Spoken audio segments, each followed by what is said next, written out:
ever look at something and just know it's fake? Well, there is a man in our country who's built an entire fortune on being the single most aggressively harmless human being alive. No cursing, no politics, comedy bits about Walmart and his daughter's math, and the fact that he can't quite pronounce whores devours. I'm talking about Nate Bargatze, so gently inoffensive that watching his act feels like being tucked into a weighted blanket by a golden retriever who just got baptized. So when you see that soft-spoken Tennessee teddy bear, the human equivalent of a Cracker Barrel rocking chair, turning up ringside at that White House cage match thrown for the 80th birthday of Donald Trump, the spray-tanned birthday boy who somehow thinks that the south lawn of the White House is a Chuck E. Cheese for autocrats, the very instant you see a picture of that man at that event, and the very instant that picture hit the internet, Nate Bargatze's PR people sprinted to the nearest reporters to clarify, this wasn't political, I promise. Look, Nate is just a big UFC fan. He was there for the sport. That's the ticket. Or he was promoting his new movie. That's it. It's not political at all. And by the way, he is so terrified of the blowback from such a thing that Bargatze didn't even post a thing. We knew he was there because Cheryl Hines, the actress married to RFK Jr., posted a grinning photo from the event herself with her husband and Nate, like a Christmas card from the apocalypse, with the brainworm himself licking the envelope.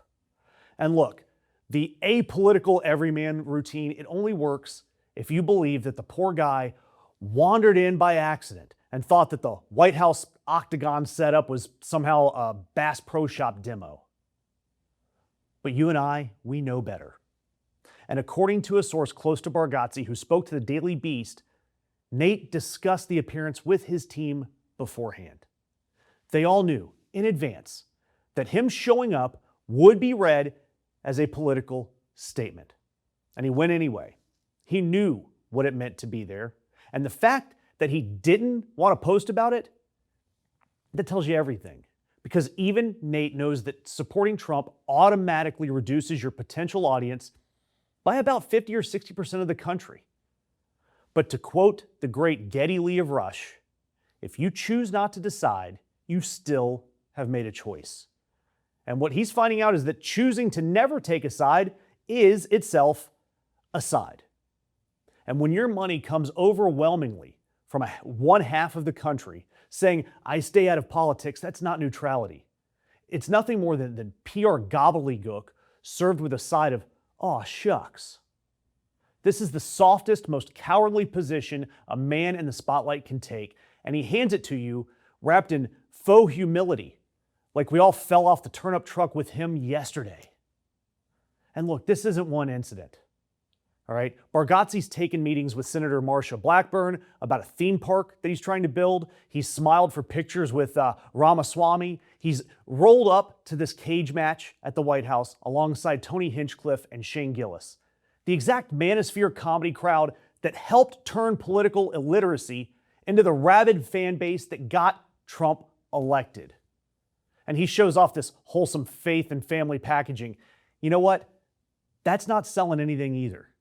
Because you have to remember that his family church, the Long Hollow Church in Tennessee, has been dogged by allegations of abuse and alleged financial crimes for years. And that church, Nate's upbringing, right there, is rooted in a denomination, the Southern Baptists, that just this month moved to formally ban churches that have women pastors.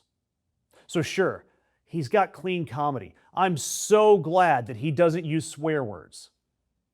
But as I've been told, if you permit something, you are promoting it. And he is permitting what's happening at that church. He's permitting what's happening with those politicians. And I don't hear old Nate speaking out against any of them. And spare me this, he was just there to promote his movie defense. Because that's somehow even worse. Because think about it. His new family-friendly film needs publicity, so the the best venue he could pick was a blood sport on the lawn of a convicted felon on his birthday, staged as a tribute to himself.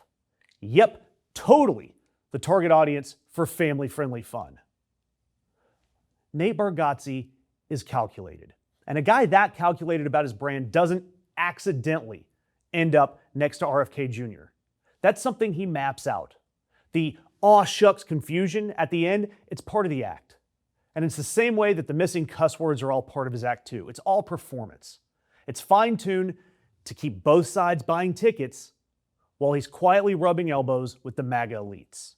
So no, Nate, you don't get to spend your weekend posing with cabinet secretaries at the president's birthday octagon event and then get baffled when people notice that you have a shitty worldview.